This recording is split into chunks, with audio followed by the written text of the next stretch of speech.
Hello and welcome to this episode of Standard Deviation, my column and video series. Today I'm going to talk to you about some peculiarities that have emerged from the pre-budget consultations held by the Finance Ministry.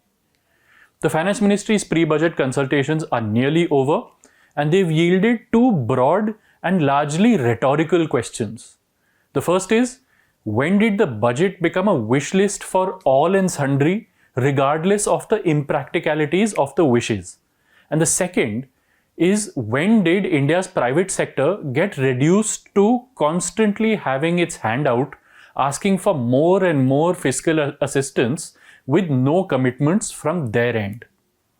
The budget, at its core, is a financial instrument to declare the government's fiscal position and priorities. It became a political tool from the 1970s onwards, but now it seems as if households and businesses believe the finance minister transforms into some sort of genie as the budget approaches, and the limit isn't capped at 3 wishes. A review of the pre-budget documents shared by various industry chambers to the finance ministry shows that the bulk of the demands revolves around lowering various costs of doing business and increasing incentives for various sectors. Here's a direct quote from one of the documents. Reduced costs of doing business, including costs of capital, costs of power, costs of logistics, costs of land, and costs of compliances, will boost competitiveness and decrease imports in sectors where India is capable. Another large industry body asked for the extension of the production-linked incentive scheme to several new sectors. Now, the point of highlighting this is not to say that these are not practical or necessary changes. The point is that the private sector now seems to be demanding these before it commits anything of its own. In other words, we're in a situation where the private sector seems to be telling the government, ensure we'll make a profit and then we'll invest. Enough and more has been written on ThePrint and other news websites about how private sector investment has been low for too long, despite conditions turning favorable, and how this should be a concern for the government. That concern must remain. The government must facilitate business. And there's a lot that still needs to be done in this regard. But this video is not about that extensive list. It is now time to ask the private sector some hard questions too. They've become quite comfortable asking the government to continue increasing the amount it spends, such as on infrastructure creation. One industry body even asked for 10% of GDP to be spent on this, up from the current 3.4%, despite the fact that the government's capex is currently at historically high levels already. Wishes from the private sector need to come after they have shown some commitment.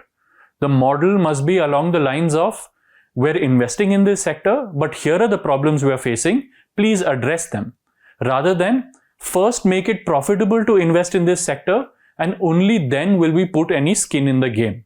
Increasingly though, it looks like the latter model seems to be taking hold in the minds of corporate India's leaders. There are several problems with this.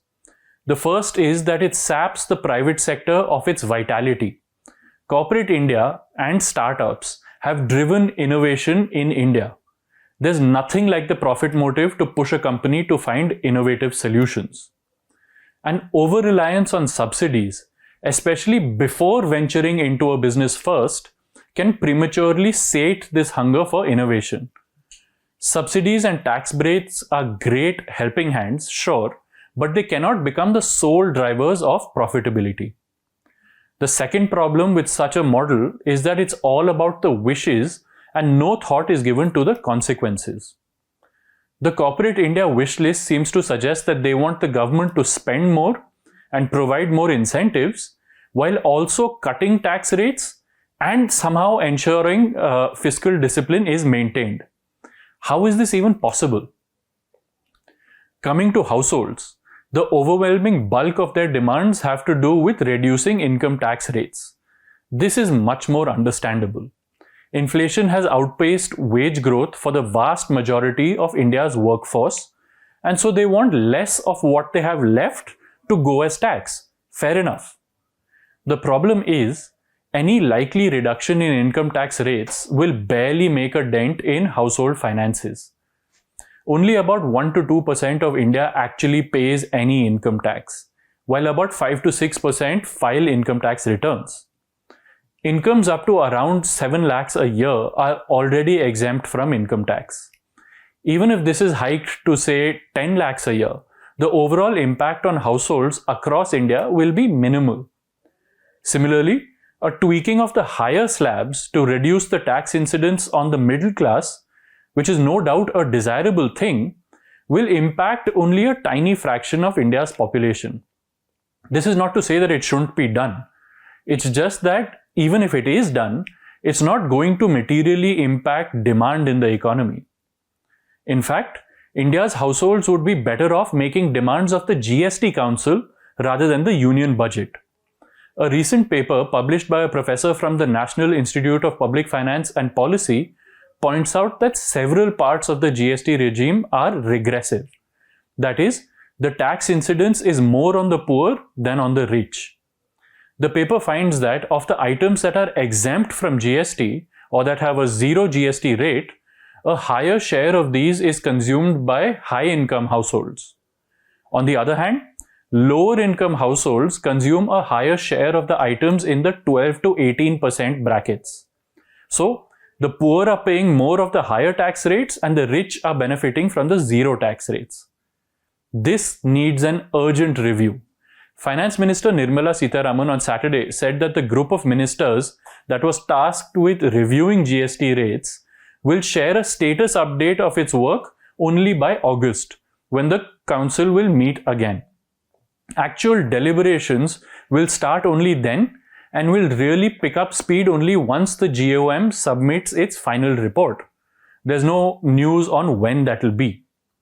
The public would be better off pushing for faster timelines for this rather than making plaintive appeals for income tax reductions. GST applies to everybody making a purchase, after all. Overall, the government must restore the budget to its original purpose, which is just a statement of accounts. The wish list of corporate India needs to be reviewed on a rolling basis through the financial year and must be pegged to achievements and not just promises. But on that note, that's all from me. Thank you so much for watching.